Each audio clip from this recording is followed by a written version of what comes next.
And joining us is Dr. Mykel Taylor, ag economist at Kansas State University. She was one of the presenters at the Risk Profit Conference that took place virtually this year. And Dr. Taylor, always great to talk with you.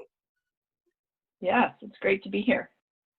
Okay, now typically we talk to you about land values and all of those type of things, but looking maybe a little bit different in your presentation to those that took in the seminar, and that's dealing with cash rent versus crop share, and looking at those that subscribe to the Kansas Farm Management Association, those members. So before we get into it, maybe give us that 3,000-foot look at the whole scenario there.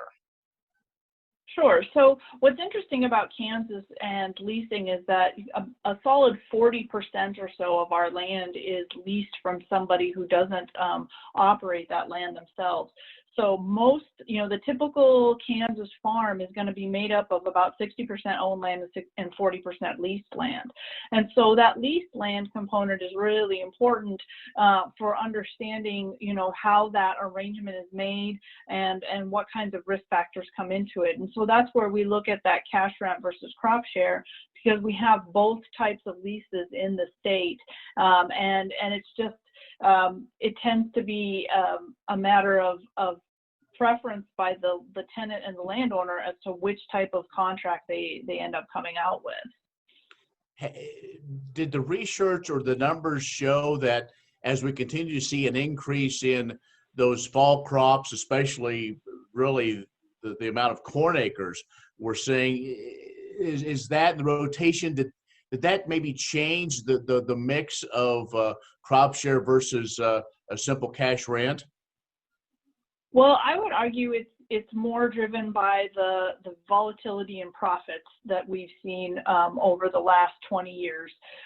It does correspond to a change in planted acres in corn, but I think that the driver is more that, as we were going through that period from 2008 to 2014, where we were making really good money, there was a lot of competition for land, and it is easier for a farmer to come in and outbid a neighbor farm on a cash rent than it is for them to try to outbid on a crop share.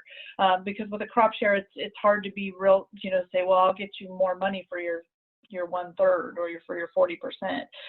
So it's a little trickier there. So we actually saw the more use of cash rent leases during that period of high competition for land.